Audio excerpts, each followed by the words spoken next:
नमस्कार दोस्तों, जय श्री राम। दोस्तों, हमारे क्लास 10th के हिस्ट्री के chapter 1 the rise of nationalism in Europe का सेकंड एपिसोड मतलब सेकंड पार्ट होने वाला है, जिसके अंदर हमारा आज पहला टॉपिक होगा एक तरीके देखा जाए तो the making of nationalism in Europe. मतलब एक्चुअली क्या है ना, ये एक तरीके से हम यहाँ पर देखेंगे। वैसे मैंने यहाँ पर हेडिंग लिखी नहीं है, मैं आपको बता देता हूँ। इसमें जो हेडिंग होगी द मेकिंग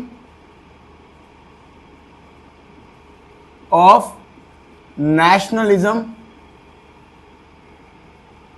इन यूरोप।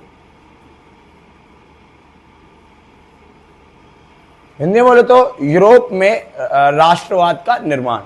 अब राष्ट्रवाद की निर्माण होने से पहले हमें देखना पड़ेगा कि वहां पर एक तरीके से यूरोप के अंदर सिचुएशन क्या थी। तो 18th सेंचुरी से पहले अगर मैं बात करूं तो जो यूरोप था वो एक तरीके देखा जाए तो मतलब 18th सेंचुरी बोल रहे हैं या मिड 18th सेंचुरी से पहले अगर मैं बात करूं तो यूरोप का ना कोई भी नेशन स्टेट नहीं था। नेशन स्टेट मतलब कोई भी एक तरीके देखा जाए तो आजाद देश नहीं था, कोई सा भी। अगर मैं बात करूं इटली, जर्मनी, स्विट्जरलैंड, इन तीनों में से कोई भी आजाद देश नहीं था। सब क्या थे, छोटे छोटे किंगडम्स में डिवाइड थे, बहुत सारे वो भी। ठीक है, कुछ किंगडम ऐसे थे जिनका बहुत सारा एरियाज में कंट्रोल था, कुछ किंगडम्स ऐसे थे जो पर्टिकुलर छोटे से एरिया में थे। तो ऐसे करके यूरोप क्या था बच्चों, मतलब हाफ 18th सेंचुरी से पहले, हाँ ठीक है, 1850 से पहले जो यूरोप था वो बहुत ही छोटे छोटे किंगडम से बटा हुआ था। वहां पर कोई भी नेशन स्टेट नहीं था। नेशन स्टेट आपको मैंने लास्ट क्लास में बताया था कि नेशन स्टेट होता क्या है। ठीक है दोस्तों, नेशन स्टेट इतना समझ लो कि कोई भी एक देश नहीं था, प्रॉपर देश नहीं था। सब क्या थे, छोटे छोटे किंगडम्स बने हुए थे। ठीक है दोस्तों, अब ये किंगडम्स जो थे कुछ जैसे मैं बताऊं कि इटली, जर्मनी, स्विट्जरलैंड ये एक देश नहीं थे पूरे। ठीक है, ये क्या कहते थे, किंगडम से भी डिवाइडेड थे। सेंट्रल और ईस्टर्न यूरोप भी क्या था, एब्सोल्यूट मोनार्कीज के अंडर में आता था, जिसमें से एक एग्जांपल हमारा हैब्सबर्ग एम्पायर है। हैब्सबर्ग एम्पायर क्या था बच्चों, यूरोप में उस समय बहुत ही ज्यादा फैला हुआ एक तरीके का साम्राज्य था, जिसके अंतर्गत बहुत सारी भाषा बोलने वाले लोग, मतलब डिफरेंट लैंग्वेजेस, डिफरेंट कल्चर्स, ठीक है, डिफरेंट एक तरीके से उनके रहने के तरीके, सब लोग एक तरीके देखा जाए तो कई प्रकार के लोग इस साम्राज्य में रह रहे थे। एज इट इज अब मैं इसके बारे में एक बार बात बताता हूँ बच्चों। जब यहाँ पर भी ऐसे ही मिक्स्ड लोग रह रहे हैं, सेंट्रल यूरोप में भी मिक्स्ड लोग रह रहे हैं, स्विट्जरलैंड, जर्मनी, इटली में भी, सब में क्या रह रहे हैं, मिक्स्ड लोग रह रहे हैं। मिक्स्ड लोग मतलब अलग अलग कल्चर, अलग अलग सोसाइटी, सब कुछ अलग अलग। अब क्या था बच्चों कि जब सारी चीजें अलग अलग होती हैं एक देश के अंदर या किसी साम्राज्य के अंदर, तो वहां पर क्या होता है ना कि उनके पास ना एक तरीके से सेंस ऑफ कलेक्टिव बिलोंगिंग नहीं हो पाती। मतलब उनके पास एक तरीके से देखा जाए सिंगल आइडेंटिटी, याद है ना मैंने आपको बताया था, कलेक्टिव आइडेंटिटी वो क्रिएट नहीं हो पाती। अब कलेक्टिव आइडेंटिटी यहाँ पर कोई समझता ही नहीं कि मेरा देश है, मेरा देश है। अगर देश में कोई संकट आए वो भाग जाएंगे। अब जैसे हमारे देश में अगर इंडिया के अंदर कोई संकट आ जाए, क्यों हम क्या उसको बिल्कुल छोड़ के भाग जाएंगे? हम सोचेंगे ना एक पल के लिए। लेकिन पहले क्या होता था कि अब हम क्यों नहीं, मतलब हम क्यों सोचेंगे एक तरीके देखा जाए तो क्यों, क्योंकि हमारे पास एक कलेक्टिव आइडेंटिटी है, हमारे पास एक सिंगल आइडेंटिटी है जिसको लेकर हम क्या बहुत ज्यादा सीरियस है। एज इट इज सेम उस समय पहले क्या होता था, पहले किसी के पास कलेक्टिव आइडेंटिटी नहीं थी। एक तरीके देखा जाए देश के अंदर मतलब सॉरी साम्राज्यों के अंदर अगर कोई दिक्कत होती तो लोग दूसरे साम्राज्य में भाग जाते थे। ठीक है, या फिर बहुत सारे दूसरे साम्राज्य के लोग इधर साम्राज्य में आ जाते थे, जिससे क्या होता था कि कल्चर ना एक तरीके से एक जैसा नहीं रह पाता था। अब डिफरेंट कल्चर्स की वजह से, डिफरेंट लैंग्वेजेस की वजह से, डिफरेंट पीपल्स की वजह से ये सारी सोसाइटीज क्या होने लगी, अलग अलग रहने लगी। क्यों? क्योंकि इनके पास कलेक्टिव आइडेंटिटी नहीं थी। कलेक्टिव आइडेंटिटी बनाने के लिए क्या हुआ, मतलब जब ये सारी जो प्रॉब्लम्स हो रही थी, ऐसे ही collective identities, monarchies, absolute monarchies, ठीक है, बाउंड्रीज का ना होना, वॉर पे वॉर होते रहना, ये सारे जो फैक्टर्स हैं, इन्होंने क्या करा, आइडिया ऑफ नेशनलिज्म को एक तरीके से मजबूत करने की कोशिश की 18th सेंचुरी के मतलब हाफ ऑफ 18th सेंचुरी के बाद, मतलब 1850 के बाद, सॉरी 18th सेंचुरी मतलब 1750 के बाद।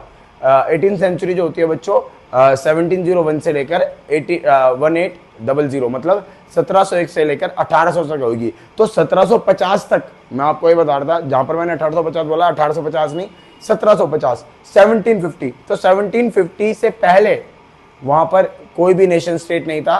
और ये सारे जो तरीके जब मैंने आपको बताए कि बहुत सारे साम्राज्य अपने तरीके से साम्राज्य को चलाने लगे और उसके अंदर कई सारे प्रकार के लोग रह रहे। अब क्या है ना बच्चों, इतने सारे लोग खिचपिच में रह नहीं पाते हैं, तो या तो उनको एक कॉमन आइडेंटिटी दो जिससे वो रहें, ठीक है। अगर वो कॉमन आइडेंटिटी नहीं होगी तो सारे लोग एक साथ नहीं रह पाएंगे, जिसको लेकर वो क्या करेंगे, एक अलग देश की डिमांड रहेंगे। इटालियन स्पीकर्स इटली की डिमांड करेंगे, फ्रेंच स्पीकर्स फ्रेंच की डिमांड करेंगे, समझ आ गई मेरे, डच पीपल डच लैंड की डिमांड करेंगे, ऐसे सब लोग अलग अलग देशों की डिमांड करते रहेंगे, समझ आए दोस्तों। इसी डिमांड्स ने, इन्हीं आइडियाज ने नेशनलिज्म को स्ट्रॉन्ग किया 1750, मतलब later half of the 18th जनवरी 1750 के बाद इन्हीं सारे आइडियाज ने हमारे नेशनलिज्म को आइडिया ऑफ नेशनलिज्म को स्ट्रॉन्ग किया। तो दोस्तों जब सब लोग नेशनलिज्म के आइडिया से प्रभावित हो रहे थे और अलग अलग चीजों की डिमांड कर रहे, अलग अलग चीजों की मतलब एक तरीके से कहा तो स्वतंत्रता की डिमांड, लिबर्टी की डिमांड या फिर बाकी चीजों की डिमांड कर रहे थे, जिनसे उनकी सोसाइटी के मतलब एक तरीके से उनका नेशन स्टेट्स बन जाए, और इसी नेशन स्टेट्स को बनाने की भावना को ही हम नेशनलिज्म कहते हैं। अब बच्चों हमारा जो नेक्स्ट टॉपिक है वो क्या कहता है कि structure of European society before 19th century. अब बच्चों हम बात करेंगे किसके बारे में, कि जो यूरोपियन सोसाइटी का जो स्ट्रक्चर था, मतलब यूरोपीय सोसाइटी, यूरोपीय समाज 19वीं शताब्दी से पहले कैसे था। तो उस समय समाज के दो मुख्य, एक सेकेंड, हाँ ठीक है, उस समय समाज के दो मुख्य भाग थे, जिसमें एक थे एरिस्टोक्रेट्स या एरिस्टोक्रेसी जिसको कहते थे कुलीन वर्ग, और दूसरा था पीजेंट्री कृषक वर्ग। अब इन दोनों के बीच में बच्चों क्या था, फर्क देखते हैं। जो एरिस्टोक्रेट्स थे वो पॉपुलेशन में कम थे, ठीक है, हाई क्लास डोमिनेटिंग पीपल, मतलब इनका सोसाइटी पर डोमिनेशन था क्योंकि हाई क्लास थे, ठीक है दोस्तों। मतलब कुलीन वर्ग होता है कि मैं आपको एक तरीके से समझा दूं, वो लोग जिनके पास सारे अधिकार हो और सारे संसाधनों से भरपूर हो, ऐसे लोगों को कुलीन वर्ग की श्रेणी में शामिल किया जाता है। अर्थ मतलब अगर मैं इसको इंग्लिश में कहूँ कि जो एरिस्टोक्रेट्स है बच्चों, वो लोग होते हैं जिनके पास अच्छा खास मतलब rich people who have all the rights are called aristocrats. तो एरिस्टोक्रेसी के अंदर जो होते हैं, अब सिंपल सी बात है बच्चों, अमीर लोग हमेशा से संख्या में क्या होता है, कम होते हैं, तो less population plus high class dominating people, तो इनका ना सोसाइटी के ऊपर भी अच्छा खासा डोमिनेशन मतलब दबदबा रहता है। ये कौन होते थे बच्चों, लैंडलॉर्ड्स होते थे। लैंडलॉर्ड मतलब संपत्ति के मालिक होते थे, ठीक है, भूमि के मालिक होते थे बहुत सारे, और इनके पास सारे ये अधिकार होते थे। वहीं अगर मैं बात करूं दूसरा कृषक पीजेंट्री की तरफ, तो उस समय क्या था बच्चों, ये पीजेंट्री ह्यूज पॉपुलेशन थी, लो क्लास पीपल थे, ठीक है, या तो ये लैंडलेस मतलब भूमिहीन होते थे, या फिर ये एक तरीके से पट्टेदार मतलब किराएदार, किराए की भूमि रखते थे, और इनके पास कोई भी अधिकार नहीं होता था। अब बच्चों ये था समाज 19th सेंचुरी से पहले। अब 19th सेंचुरी के बाद जो अब हमारा एक तरीके देखा जाए तो 19th सेंचुरी का जो यूरोप के समाज में एक नया क्लास इमर्ज हुआ, मतलब एक न्यू क्लास बना जिसको बोला गया न्यू मिडिल क्लास, नया मध्यम वर्ग। अब ये जो नया मध्यम वर्ग था ये क्या था बच्चों, एजुकेटेड था, ठीक है, और इसके अंदर आते थे कौन, डॉक्टर, टीचर्स और इंडस्ट्रियलिस्ट, ट्रेडर्स, बिजनेसमैन, यही सब इसके अंदर आते थे। इनका डिमांड क्या था बच्चों, इनका डिमांड था लिबरल नेशनलिज्म, जो कि क्या चाहते थे, इक्वल सोसाइटी चाहते थे। तो दोस्तों हमने बात की थी अभी लिबरल नेशनलिज्म की, बोले तो उदार राष्ट्रवाद। तो लिबरल नेशनलिज्म होता क्या है बच्चों, एक तरीके से इसके अंदर इनकी कुछ डिमांड्स होती हैं। वो डिमांड्स क्या, मैंने आपको बता दी इक्वालिटी के लिए। अब इक्वालिटी के अलावा लिबरल नेशनलिस्ट जो थे वो क्या क्या डिमांड करते थे, इंडिविजुअल फ्रीडम की, व्यक्तिगत स्वतंत्रता की, इक्वालिटी बिफोर द लॉ, कानून के समक्ष समानता की, गवर्नमेंट बाय कॉन्सेंट, कॉन्सेंट मतलब जनता के आधार पर, जनता के आधार पर, या जनता की चुनी हुई सरकार होनी चाहिए, या जनता के विचार के आधार पर सरकार बनी होनी चाहिए, ठीक है दोस्तों। और अगला क्या है, फ्रीडम ऑफ मार्केट्स, मतलब व्यापार वगैरह में भी अच्छी खासी फ्रीडम दे। तो बच्चों आपको याद होगा जब हमने नेपोलियन पढ़ा था फ्रेंच रेवोल्यूशन के बाद, तो वहां पर हमने देखा था कि उन्होंने क्या करा था, कस्टम ड्यूटीज को हटा दिया था। तो फ्रेंच रेवोल्यूशन के टाइम पे जो कस्टम ड्यूटीज हटाई गई थी स्टेट्स के अंदर, मतलब जो स्टेट टू स्टेट चलती थी, उसके हटने के बाद एक तरीके से ये सारी की सारी जो चीजें थी वो एक तरीके से कस्टम यूनियन के तरीके से संभाल रहे थे। अब उस समय क्या करते थे बच्चों, इंटरनल कस्टम ड्यूटीज लगती थी। इंटरनल कस्टम ड्यूटीज क्या होता है, आप अच्छा पहले समझो कस्टम ड्यूटीज क्या होता है। कस्टम ड्यूटीज होती है बच्चों सीमा शुल्क। सीमा शुल्क का मतलब क्या होता है कि एक तरीके से जब हम अपना कोई भी वस्तु का आदान प्रदान करते हैं, मतलब एक व्यापार के आधार पर, मतलब जब भी हम कोई किसी प्रोडक्ट का ट्रेड करते हैं और जब हम उसको किसी दूसरे बाउंड्री पर बेचते हैं तो उसका हमें एक टैक्स देना पड़ता है जिसको हम बोलते हैं कस्टम ड्यूटी, जिसको हम हिंदी में बोलते हैं सीमा शुल्क।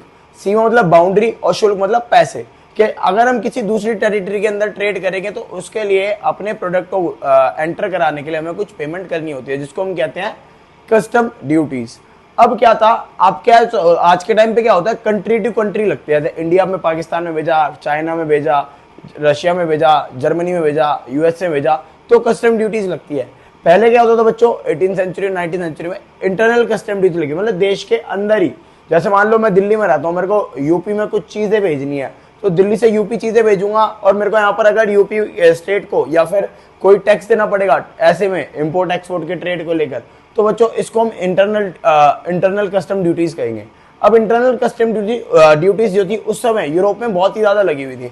इन इंटरनल कस्टम ड्यूटीज को हैंडल करने के लिए एक कस्टम यूनियन थी, ठीक है बच्चों। एक तरीके देखा जाए तो सीमा संघ था, जिसका एक तरीके देखा जाए तो काम क्या था कि जितनी भी ये कस्टम यूनियन या जो भी ट्रेड है पूरे के पूरे यूरोप में फैला हुआ, इसको संभालना इसका काम था। जिस यूनियन का नाम था बच्चों ज़ोल्वरिन। ज़ोल्वरिन क्या था, वैसे मैंने बताया कस्टम यूनियन था जिसको बनाया गया 1834 में बच्चों। और इसके दे एबॉलिश टैरिफ बैरियर्स, इन्होंने क्या करे, टैरिफ बैरियर्स को हटा दिया। टैरिफ मतलब जो भी ट्रेड के इंपोर्ट एक्सपोर्ट में जो भी हमारे रुकावटें आती हैं उसको टैरिफ बैरियर्स बोलते हैं। इन्होंने टैरिफ बैरियर्स हटाए और टैरिफ बैरियर्स हटाने के लिए इन्होंने कितनी, उस समय यूरोप के अंदर जैसे मैंने बताया था ना, अलग अलग राजवंश थे, अलग अलग बहुत सारे किंगडम्स बने हुए थे। इन सारे किंगडम्स के अंदर अलग अलग करेंसी चलती थी, तो उन्होंने यूरोप के अंदर उस समय 30 करेंसी में से 28 करेंसी को बैन कर दिया, हटा दिया, एबॉलिश कर दिया।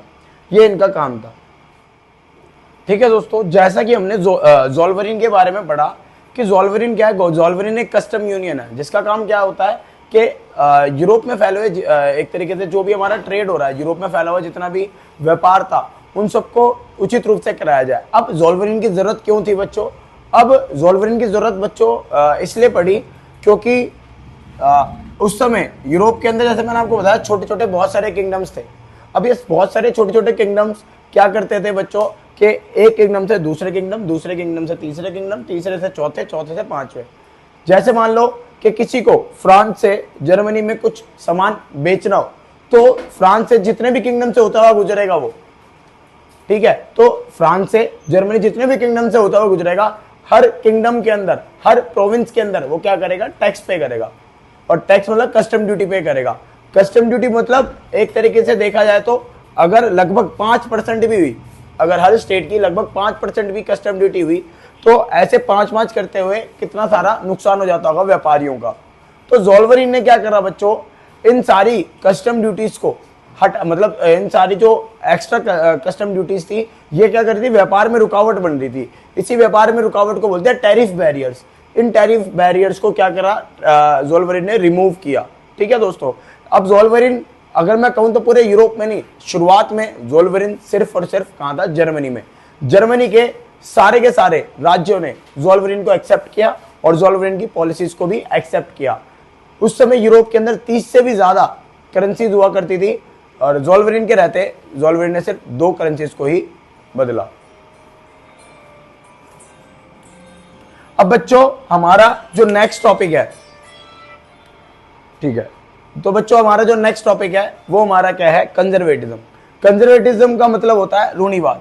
रूढ़िवाद का अर्थ अगर मैं आपको बताऊं तो सबसे पहले अपना आता है इसके अंदर रूढ़िवाद। एक तरीके देखा जाए तो अभी मैं इसको समझाने से पहले मैं आपको एक कहानी पे आते हैं वापस।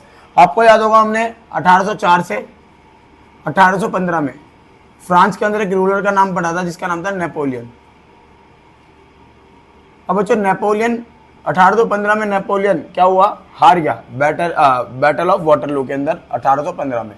अब इसके अंदर क्या था, ऑस्ट्रिया, रशिया, ब्रिटेन तीनों ने हाथ मिलाया और फ्रांस के अगेंस्ट वॉर किया, जिसके अंदर नेपोलियन की हार हुई और नेपोलियन इस वॉर को हार गया। और फ्रांस पे किन का, इन तीनों का, 1 2 3, इन तीनों का कंट्रोल आ गया। इन्हीं तीनों देशों को बोला गया यूरोपियन गवर्नमेंट उस समय, क्योंकि ये पूरे यूरोप को चलाने वाली थी, क्योंकि मैक्सिमम एरिया जो था फ्रांस के अंडर होता था या इनके अंडर होता था, तीनों के। अब क्या हो, फ्रांस को इन्होंने हरा दिया तो फ्रांस का एरिया भी किनके अंडर आ गया, इनके। तो पूरे यूरोप को चलाने वाले लोग यही रहे, तो इसलिए इनको बोला गया यूरोपियन गवर्नमेंट। तो यूरोपियन गवर्नमेंट क्या चाहती थी, to preserve the traditional institution and society. अब बच्चों इसी का मतलब होता है कंजर्वेटिज्म।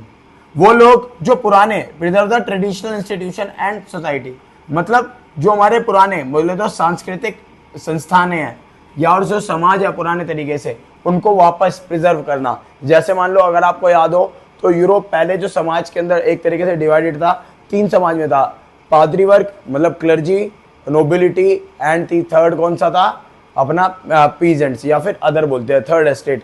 ये इसको रिस्टोर करना चाहते थे, पुराना जो मोनार्की सिस्टम था उसको लेकर आना चाहते थे। पुराना जो रूल था नेपोलियन के चेंजेस को भी हटाकर और पुराने रूल्स जो थे सबको लेकर आना चाहते थे। तो अब क्या करा यूरोपियन गवर्नमेंट ने, ये चाहा कि preserve the traditional institution of society in France. इसी को बच्चों कहते हैं हम क्या, कंजर्वेटिज्म। मतलब वो लोग जो पुराने सोच विचार को वापस जागृत करना चाहते हो और उनको बचाए रखना चाहते हो। ठीक है दोस्तों, अब इसी को चलते जब यूरोपियन गवर्नमेंट चाहती थी कि पुरानी चीजें वापस आ जाए फ्रांस के अंदर, तो इसके लिए उन्होंने क्या किया, ट्रीटी ऑफ वियना की, वियना की संधि की। अब वियना की संधि कब हुई बच्चों, 1815 में।